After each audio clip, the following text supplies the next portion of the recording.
Hello, everyone. Welcome to Get Your House in Order, another episode, and a very special one today because we have, nonetheless, Mr. Bob Ramsay with us.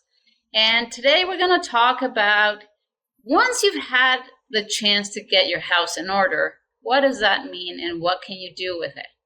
Bob is an incredible writer, has been in the industry creating incredible speeches for many years. And in the last little while, he's gone into the world that absolutely drives my life, that is travel. So, Bob, welcome. Thanks for being here. Thank you so much for having me, Elka. We can have a great talk about travel. Okay, so let's get started. Tell me, where did you get your passion for travel and how did it happen? Because I know Jean comes along. So Jean and I started traveling when I was 40 and Jean was 47, and we would go to the ends of the earth alone. And this was really adventure, daring, crazy kind of travel. And we went alone because nobody would dare come with us. And then we decided, well, let's see if we can bring some friends along. So we took a group to the Tanglewood Music Festival in Western Massachusetts, home of the Boston Symphony. And since then, we've put together many dozens of trips for our friends.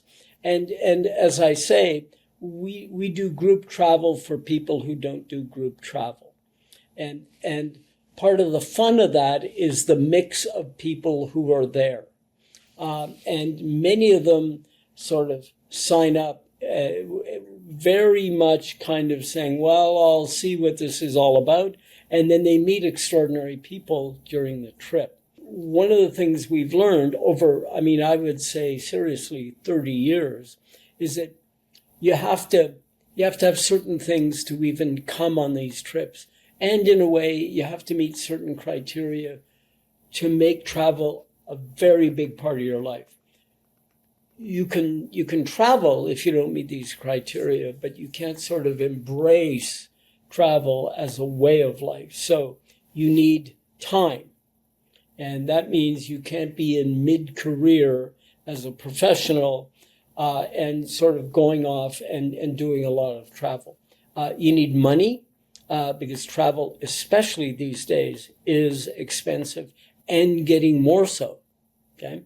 And while inflation has affected everything, it has affected travel in particular and luxury adventure travel in most particular. So it costs money. The other thing you need is your health.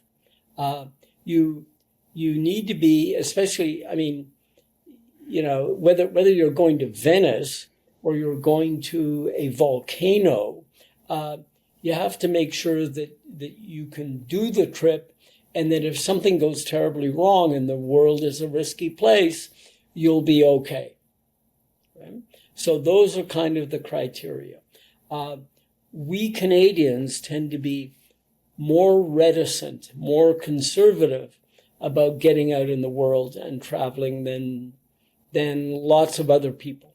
And so we know lots of people who've got all kinds of time, all kinds of money, all kinds of health, and they've rarely traveled outside their hometown. And yet they talk, I won't say they talk a good game, but they talk about wanting to travel all the time. And we're kind of like, well, why don't you do that, right? So, like so many things, it's just kind of doing it once and hopefully it sticks, and then it'll become more of a habit and away you go. And like what makes us do this is not just, gee, wouldn't it be great to go to so-and-so place, although that's certainly nice. It's a kind of abiding philosophy of life. And I just want to quote a couple of things. So there's a saying which is, you don't slow down when you grow old. You grow old when you slow down. Okay? And I like it. That is so true. And we know, so I'm 75 and Jean's 82. And while we are very active for our ages, our view of life has been, we're going to live our lives the way we do now until we can't. We're not going to kind of wait for illness or all kinds of other things to happen, sort of sitting in the corner waiting for it to knock on our door. We're going to get out there, and it will knock for sure. But we want to have fun in the meantime. So that's one quote. The other is a kind of view of life in general. And Jean gave a speech once that she ended on this quote. And it is, life should not be a journey to the grave with the intention of arriving safely in an attractive and well-preserved body, but rather to skid in sideways, champagne in one hand, strawberries in the other, body thoroughly used up, totally worn out, and screaming, woohoo, what a ride. That's our philosophy. I love it. And didn't you just kayak around Manhattan not too long ago? Pardon me? Did you not go around Manhattan with a kayak? Jean and I circumnavigated Manhattan by kayak a couple of years ago. And that was, so first of all, you have to be an avid, pretty skilled Georgian Bay kayaker to even attempt to do this. Is, sort of, don't try this at home, kids, right? But talk about, ooh, what a ride. At the end of the very long day, we were like little kids, right? It was like the first time we'd ever been on a bicycle. It was fantastic, right? And it may be that people like us try to replicate that feeling all of our lives, but boy, was it great. And in fact, now every summer, we're going to do a kind of adventure kayak. Last summer, we kayaked off the coast of Maine. Next summer, we're going to kayak from the source of the Thames River in England to the Isle that's in the west of England, all the way through to the Isle of Dogs, which is east of London Bridge. This is a 6-day trip. We will, sleep in pubs.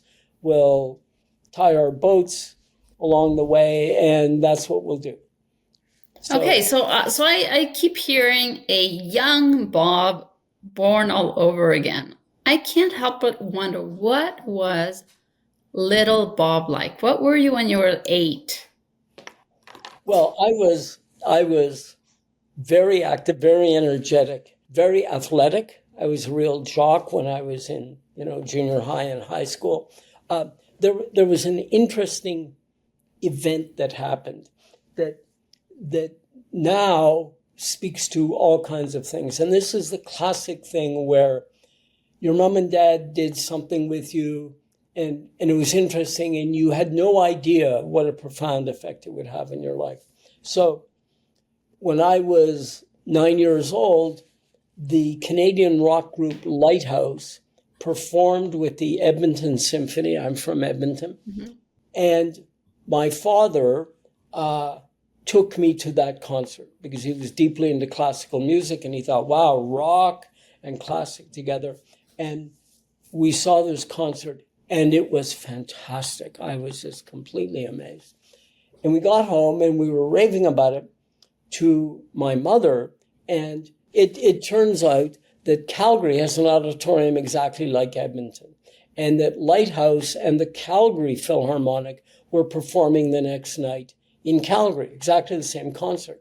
So my father, who was a florist and who was a very conservative, old-fashioned guy, said to my mother, why don't the two of you get on a plane and go to Calgary tomorrow night and hear this concert?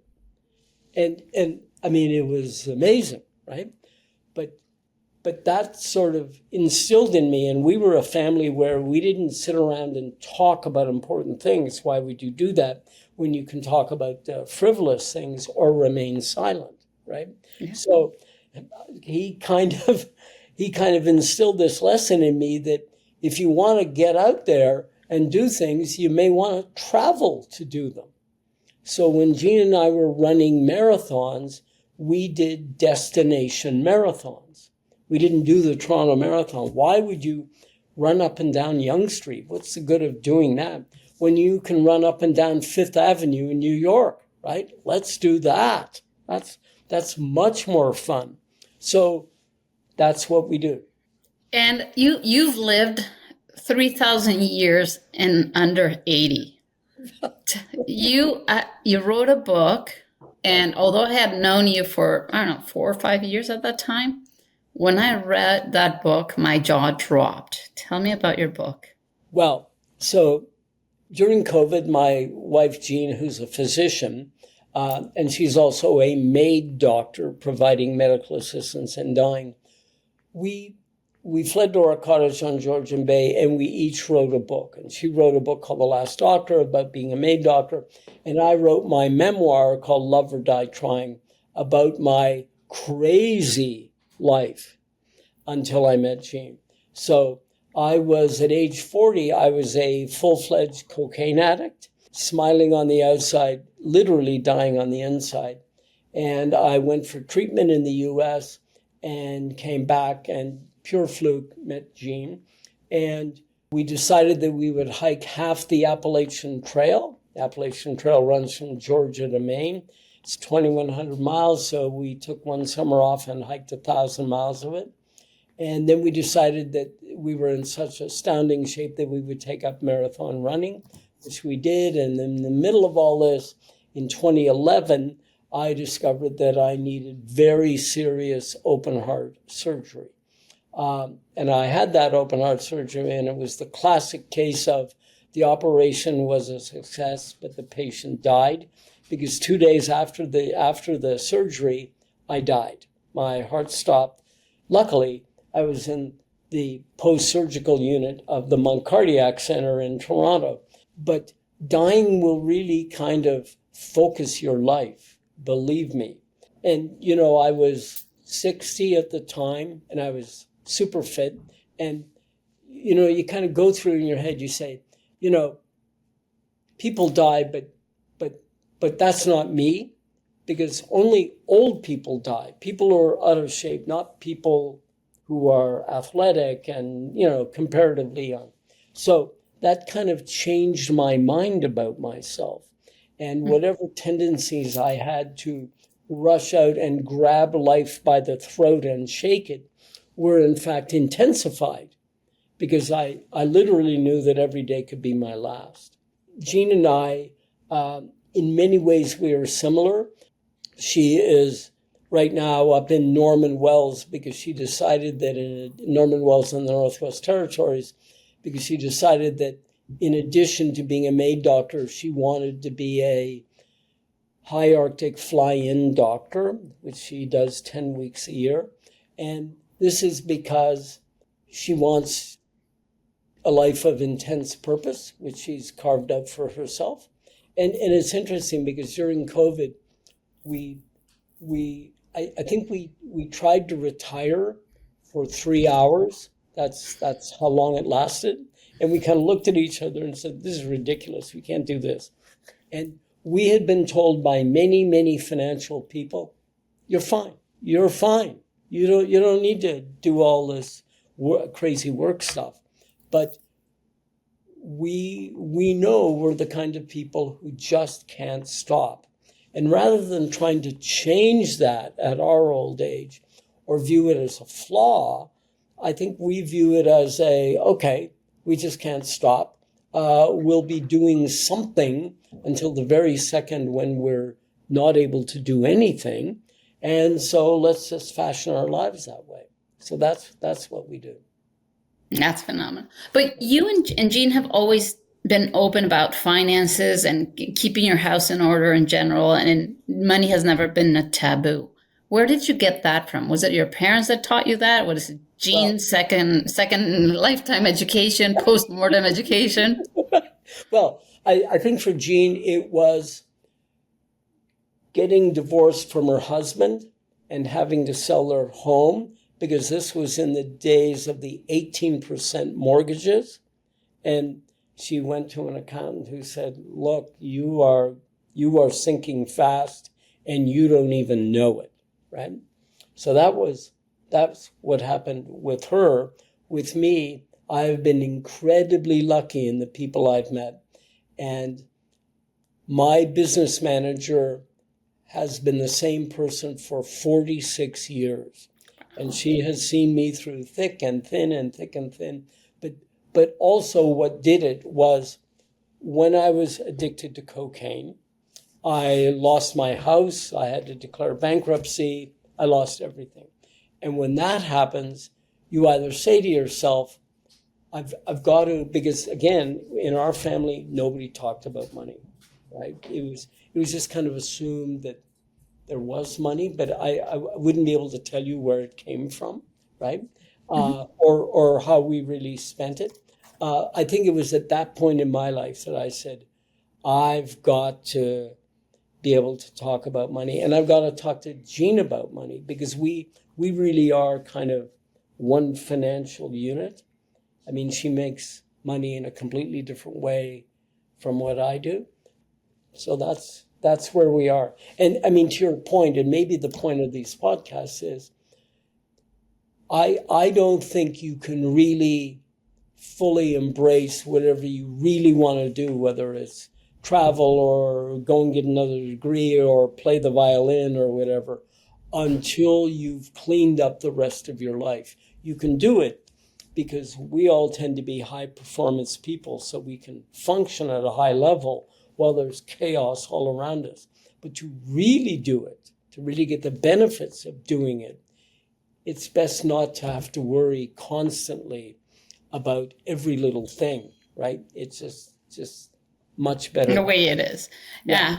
So if I were to ask you, Bob, what advice would you give little Bob at 8, little Bob at 18, little Bob at 30, Bob in the middle of the satanic little spin you went through, right, and Bob at 90?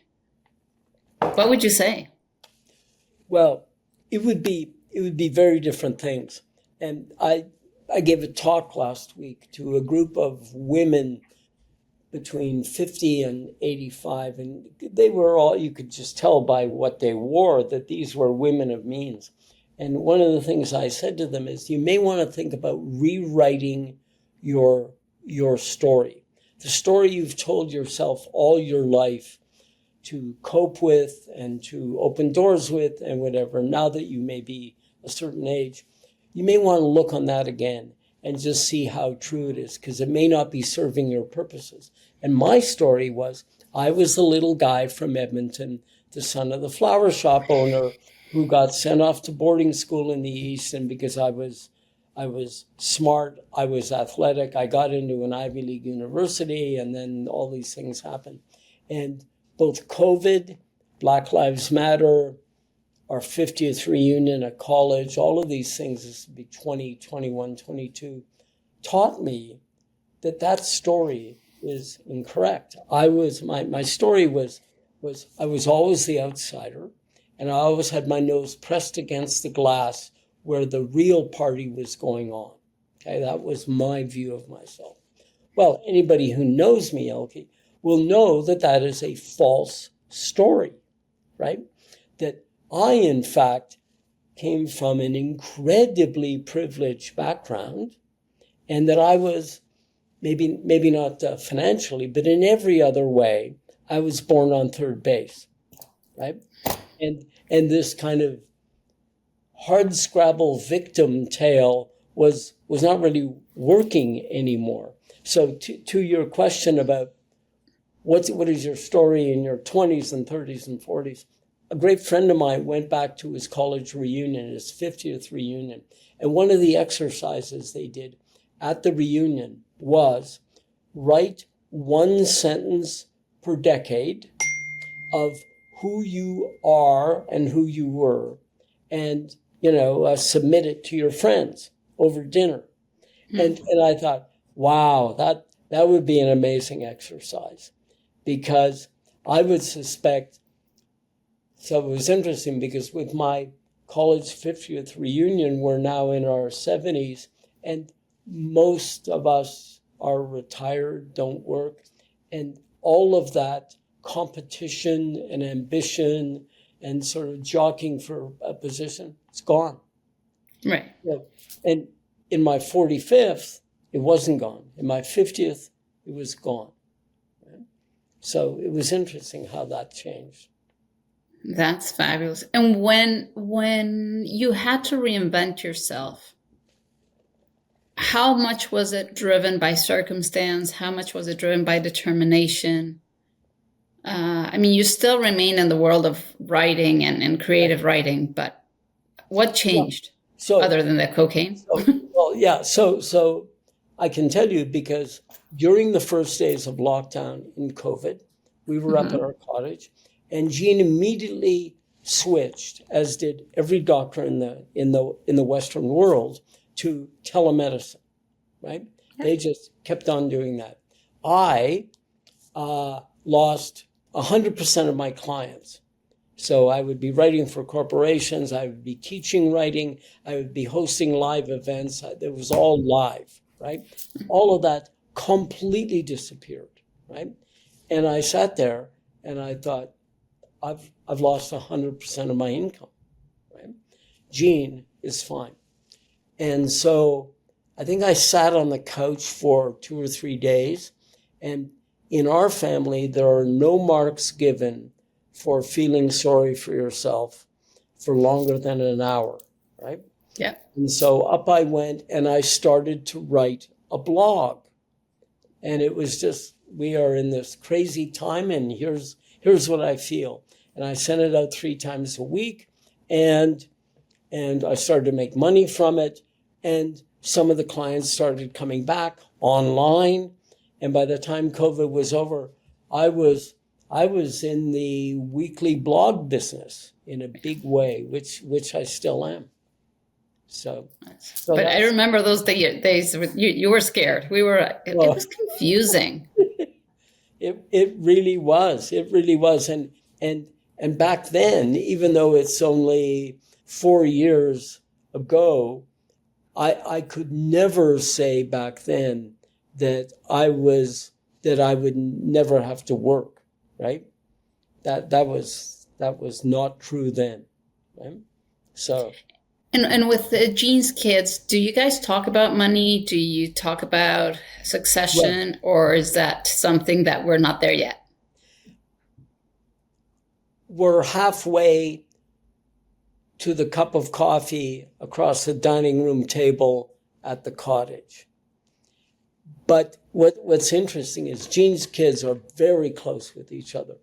So one of the things we've discovered that if you have a conversation with one of them, instantly the other two know.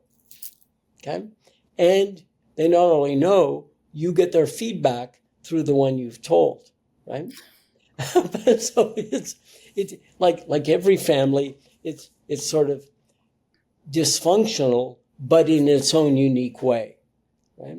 And believe me, I dream of the day when we can all sit down and say, so we have this cottage that Bob will have a lifetime use of, but that is going to you, Jean owns the cottage, and you can use it or do with it what you want. And why don't we just go around the table and ask, do you really want a cottage, or do you want the money that comes from the sale of the cottage, or what, right? Yeah. That information has been conveyed through the most indirect way, but never in a straight up formal conversation, as if to say, do you want peanut butter on your toast, or do you want maple syrup on your pancakes? Just let's have that conversation. And that's, of course, because money is not peanut butter and maple syrup. Money is fraught with all kinds of other stuff. Yeah, no, but it shouldn't be. And that's part of what we're trying to do, right? Normalize the money conversation. It's a fact. Some people have more, some people have less. Yep. And when you want the chance of perpetuating or growing the wealth that has been achieved, the best way of doing that, or your best chance, is if you talk about your good days or bad days, how you got there, when things didn't go well, because then people appreciate it, right? Right. Well, and again, my 46-year serving business manager, so she began years ago, by working with a lot of very creative people who are in creative industries. And they tended to be the kind who would put all their receipts in a green garbage bag and plop them on her desk at the end of March and go, help me, right? And I remember I was speaking to her it was kind of like the day after New Year's. And she called me and she'd been on the phone, right? All of New Year's with her clients. And she'd been on the phone because in her words, she said, I don't run a small business advisory service or a personal financial thing. What I run is a psychiatric service, right? And I couldn't agree more. So I've been her patient for a long time. So, yeah. Are you ever going to be graduating, or is she going to retire before you do? Well, in fact, she has retired to Victoria, and I am her only remaining client. But I must say, I live in dread when I get the phone call that says, Bob, it's time, etc. Because, talk about learned helplessness. This is a skill I'm very good at.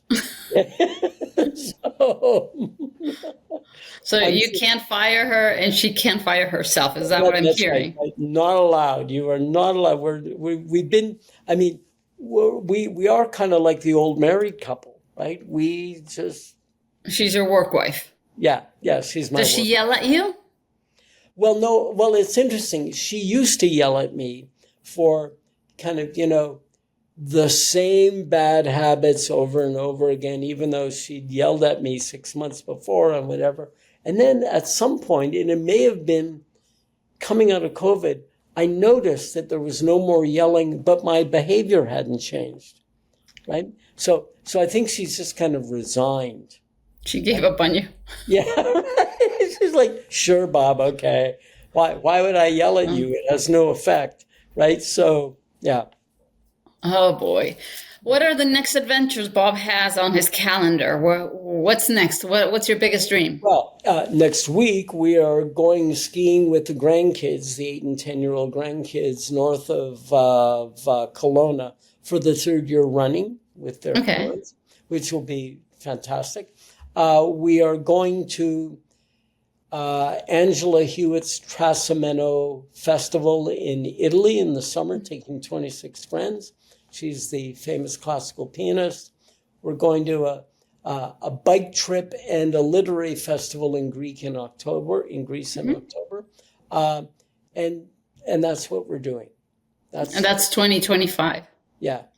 What's your biggest place that you want to go to that you haven't been to, but that's on the list? Well, we've been to Japan, but we want to go back to Japan. We've never been to Korea. We very much want to go there, and maybe Taiwan. I'm guessing south. Yeah, exactly. And that's where we want to be. The other thing is the Canadian Arctic, given the climate change situation, given the political situation, and given the fact that Jean works in the high Arctic, we want to spend more time up there. And we want to take It's cold. It's cold so in the winter, Elke. It's cold in the winter. I'm not built for this. It's not called global freezing. It's called global warming. So all that ice is melting in the summer. So, yeah. So you've been to Mexico City multiple times. What are your thoughts? Well, when Jean stopped delivering babies and started becoming a maid doctor, we decided that every New Year's we would go to a different European city. Yeah. And so we did that. And then 2 years ago, for the first time, the European city we went to was Mexico City. And the reason I call it that is that it's very European, at least the parts we were in. So I, like lots of people, was terrified of anything to do with Mexico, because I thought I was going to get chopped up in little pieces, and that hasn't happened so far. And in fact, Mexico is 20 million people, the most amazing restaurants, the most amazing galleries, museums, cafes. The culture is unbelievable. And so we went back a second time this year, and this coming year we'll go back a third time. And one of the great benefits of Mexico is it's the same time zone. Yeah. And it's easy. Yeah, no, it's funny because people think when they hear that I come from Mexico, that I literally came here by donkey and got my jeans at the airport or something. Yeah. And the way somebody said, Buenos Aires is the Paris of America. I've never been. Yeah. But Mexico is New York. But it's New York and London because it's the fast, chaotic, loud, fun, intense, extreme New York with lights and everybody and beep, beep, beep, beep, and go and traffic. And with the combination of London that has the weight of passage of time. Yeah. Yes. Oh, boy, does it ever have the passage of time. Mexico City also has 75,000 Uber drivers, and we never waited more than 5 minutes for a ride, ever, right? And I'm thinking, wow, how does this work, right? So, but it works. It's a fantastic place. The answer is we don't know, but it works somehow. Exactly. That's it. Like, seems to function. Yeah. And then the funny thing, what I find fascinating is the sense of pride. People really kill themselves to serve you.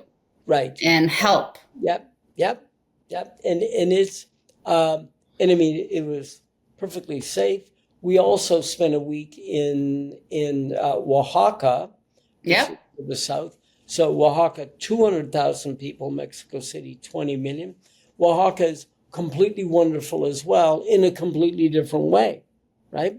So we who used to go up north in the winter and freeze to death, and one of the reasons we would do that is we're Canadian, and we would look down on all our Canadian friends who went to Florida or south, like, come on, you can't take it. You know what? We're getting old. We don't need to freeze. We prefer... You don't have to be old to not like the cold. Right. That's exactly. But remember, I'm from Edmonton. And of course, I'm sitting here talking to you as my wife is practicing medicine in Norman Wells, where it's minus 30 degrees, right? That's very far. Yeah. How did she get there? Like, how did she fly there? Toronto, Edmonton, Yellowknife, Norman Wells. That's how you get there. So does she snuggle with the polar bears and everything? Yeah, exactly. And for somebody who doesn't like the dark and doesn't like the cold, she knows how to pick them. Let me tell you. Yeah. Well, but she's full of purpose, right? That's her thing. And if it's not that, she'll go find something else. She's also an adrenaline junkie. Of the so it's interesting because a couple of people have said to me, you know, you and G must have a perfect marriage. I went, a perfect marriage? Like, who has a perfect marriage?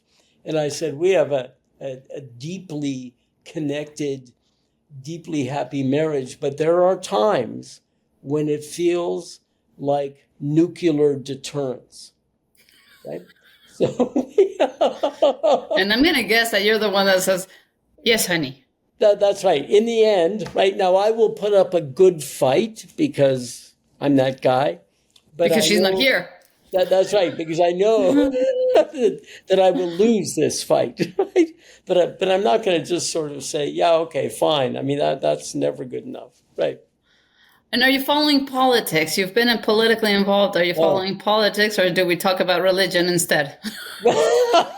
Thank you. So I mean, it's interesting because when all the Trump stuff happened, because I am a news junkie, right? And I have all of sites and I very quickly realized that this was making me so anxious, so incredibly anxious, that I had to sort of stop. And what was interesting is I immediately kicked back into my time-honored and most effective coping mechanism that I learned as a child, and to see if it could get me through. And of course, that coping mechanism is denial. Right? I'm going to stick with it, and see how far it takes me. Knowing seriously that denial has just about killed me a couple of times. But I must say, I am very despairing about what's going on. I just think it's terrible. And I mean, you know, I had a friend who reacted to one of my blogs, and she said, "Oh, well, it's been a great 75 years." And by that she meant, since the Second War, we in North America, especially we in Canada, especially we in Toronto, especially we in this kind of Toronto that we live in, we've been immune from pretty much everything, right? Yeah. And we've been in a bubble, and that's over, right? That is over. And I think her point was, if I can just get out alive before Armageddon hits, I will view myself as an incredibly lucky person. I really have no idea what our kids or our grandkids are going to be facing. No idea. So, Yeah, true. Yeah. So have you voted? Did you vote? Well, I actually, it was voted last yesterday. night. Yes. Good. Yeah. Did you have to line up for hours? No, the poll is right across the street at the Church of the Redeemer on Bloor. And no, it was all very easy. That was my first time voting. Really? I'm finally Canadian as of last Thursday. Oh my God. So when you said that you became a Canadian on the kitchen, Online. that you were online, it was online. Wow. It was not particularly heartwarming or inspirational or... Wow. So if you wanted to take a picture with a judge, everybody had to shut down the camera so nobody could be seen. And then you had to turn around and do a selfie with a judge. And I didn't even get like a Canadian flag, plastic or paper or a little bottle of maple syrup. Right. Well, you know, it's interesting when you talk about becoming a Canadian. Before COVID, I was asked to host a citizenship ceremony. I wasn't the, official, but they had, and it was at the Art Gallery of Ontario, and I think they had 5 or 6 tables of people who were going up, and they had one of people like me at each table, and we were the sort of animators and hosts of the people at the table, and just to make everybody feel more at home and more at home with each other. And I said to people unthinkingly, unblinkingly, "So, are you going to be celebrating later today? And what are you going to be doing?" And 4 of the 8 people at the table said, "No, Nothing. I got to get back to work." Right? This, I'm not getting paid to be at the Art Gallery of Ontario to become a citizen. I'm taking time off work that I'm not getting paid for. And no, there's no party because I have no friends here, right? And I, of course, sat there from my position of enormous privilege and just sort of went, "Oh, right." So, yeah. Well, to me, it's like, I'm a big girl. I promise you, it was not in my peaches. I was properly dressed. Yes. But peaches would have done it. Yeah. I just remember seeing all the pictures of people that took the oath, and they were, all dressed up, and flags here, flags there, and people who, went to China, committed 2 years of their lives to that, and then they had to come here and not see their families. I'm talking about my nanny. Yeah. And then to do this little ceremony online. Yeah. I mean, my view is, we are often and rightly criticized for not being patriotic enough. This is a simple thing that the government of Canada, at relatively low to no cost, can make into a very big thing. Right? Yeah. And we can look to places like America, because they make their citizenship ceremonies very big things, right? We should be able to do that as well. And I mean, I see the need for having online citizenship ceremonies, but it's so much better if you can do it live. Well, I think it's core to to the identity of Canada. Something that has always mesmerized me is that within Canada, I'm Mexican, I'm Greek, I'm Italian, I'm Portuguese, I'm Chinese. As soon as you cross Pearson, everybody's Canadian. Yep. What is this? Yep. And I don't know. When I went to school, the anthem would be sang every day, but that was in Mexico. Right. Or at least once a week, if I recall correctly, one of the two. But it was like a thing, right? Yep. Here, I don't see that. I would love to see more of the rah-rah. Yep. I mean, not to the extent that we see it in the U.S., but kudos to them. Yep. But a little bit of more of a, we are one, right? We are a country. I mean, in fairness and credit to Trump, I think Canada's coming together because of his questionable comments. But I don't think he's done the math there, but whatever. I would like to see Canada more united, and let's hope that happens. And it's not a political unity that is driven, but really what brings Canada together and values and who we are as a nation. So anyway, but I digress. Exactly. God. How do you really feel? Right. Got it. Good. Bob, any last famous words, anything that I need to say or ask or not say? Save me from myself. Well, Elka, that I would never try to save you from yourself. My wife often says to me, Bob, you have to stop wagging your finger at people, right? So this certainly is not finger wagging, but on the theme of getting your house in order, I mean, when I first heard that's what your podcasts were called, I thought, right. That's what I did back there that I had to do. Otherwise, I couldn't move forward. I just didn't have a phrase for it, right? Getting your house in order. And getting a house in order is also talking to your kids. Mm-hmm. Right? And usually, and certainly in the old days, getting a house in order was something you did when you got the fatal diagnosis from your doctor who said, there's nothing that can be done for you. You better go home and get your affairs in order, right? Prepare for the end, obviously. But your meaning and the world's meaning is not prepare for the end, but prepare for the beginning. Right? Mm-hmm. Prepare for an opportunity to live life in a much fuller and focused way. I think when your house is in order, it's very difficult to focus on something you really want to do. We've all developed, high performance people have developed an extraordinary ability to compartmentalize, right? I am delivering the baby while the rest of my life is completely collapsing around there. But if I can just focus on this, I can do it, right?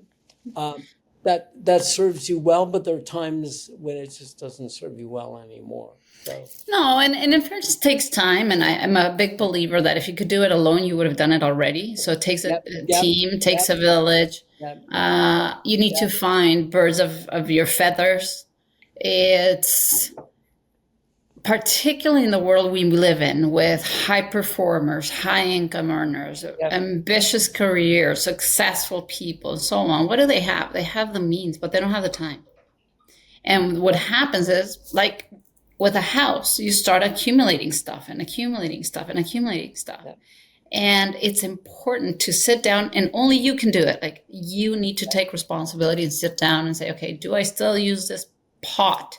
Yeah. Do those jeans still work? Yeah. And then when you go through and get rid of all the stuff, you sleep better. Like, there are all these Japanese philosophies and clean your house and blah, blah, blah. Just getting rid of the noise that there's a good chance that wasn't even necessary to have.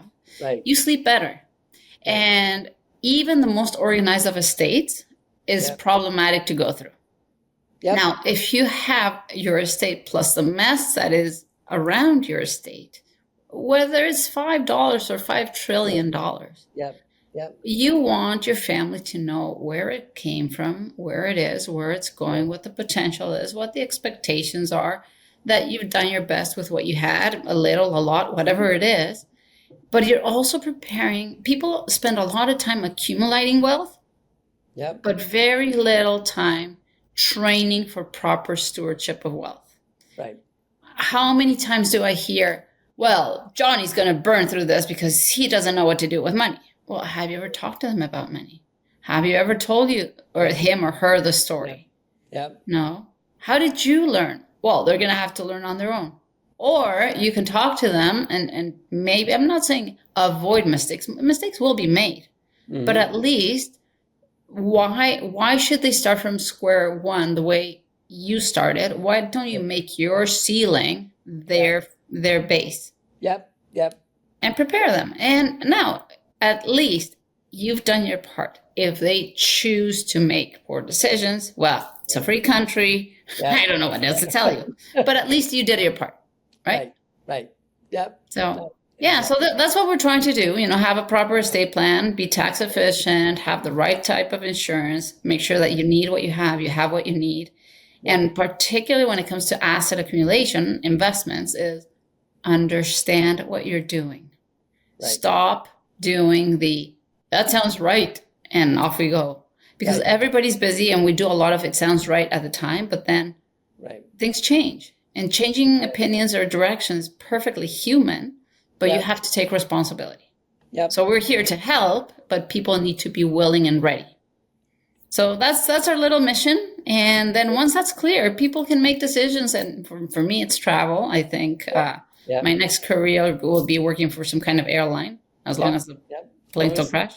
And travel around the world, but do it with conviction and peace of mind that you can do it and you're not outliving your savings or you're not damaging the legacy that you want to leave behind. So a very personal conversation, but that's why I love what I do, because there's not 2 days that look alike.